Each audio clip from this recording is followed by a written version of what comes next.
Why do we keep falling for the wrong people? Be honest for a moment. At some point in life, most of us have looked back and thought, why did I even like that person? You ignored the red flags. Your friends warned you. Your brain whispered, this is a bad idea. And your heart replied, relax, I can fix them. So today, let's talk about why we fall for the wrong people. Not in a boring psychology way, but in a real human way. By the end of this video, you might understand your past choices better and stop being so hard on yourself. Here's an uncomfortable truth. Most of the time, we don't fall in love with a person. We fall in love with a feeling. That feeling could be excitement, attention, comfort, or even pain that feels familiar. And that's where things start going wrong. Think about this.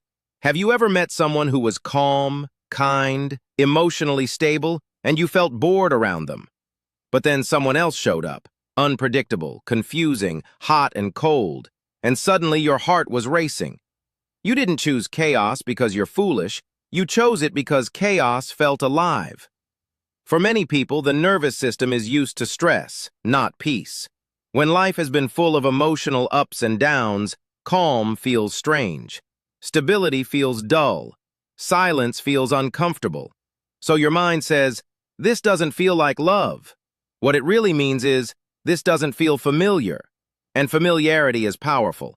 Sometimes we fall for the wrong people because they remind us of someone from our past.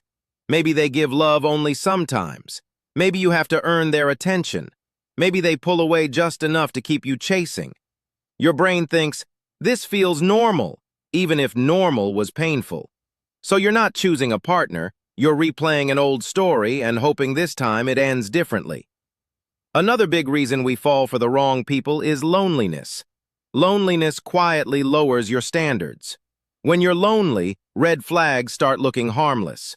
You say, they're not that bad, or at least they reply. Yes, everyone has flaws, but there's a difference between flaws and warning signs. Loneliness makes you accept less, not because it's right, but because being alone feels worse. The wrong person also often shows up at the right time. You're tired, emotionally drained, or healing from something painful. Then someone appears who listens, compliments you, and makes you laugh. They don't have to be perfect, they just have to be there. So your heart jumps in before your brain can think. Hope is another reason. Hope is beautiful, but dangerous. We don't fall for who people are, we fall for who they could be. We imagine a future version of them and ignore who they are now. But love is not a rehab center. You cannot love someone into becoming the person you need. Sometimes we confuse intensity with connection. Arguments, breakups, makeups, it feels deep and dramatic. But real connection is quiet. It's consistency, safety, and peace. Emotional chaos is not passion. We also ignore ourselves. We feel anxious waiting for replies. We feel drained after talking to them. Something feels off, but we say, I'm overthinking. You're not. You're under-listening. And finally, sometimes we fall for the wrong people because we don't believe we deserve better. If deep down you feel unworthy, you'll accept half love and confusion, not because you want pain, but because pain feels familiar.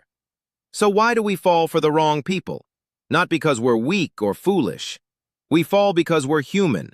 We chase familiarity, fear loneliness, cling to hope, and confuse chaos with love. Here's the good news. Every wrong person teaches you something. One day you'll meet someone who doesn't confuse you or drain you. At first it might feel strange, maybe even boring. But that's not boredom. That's peace. If this video made you think, like the video, subscribe to the channel, and I'll see you in the next.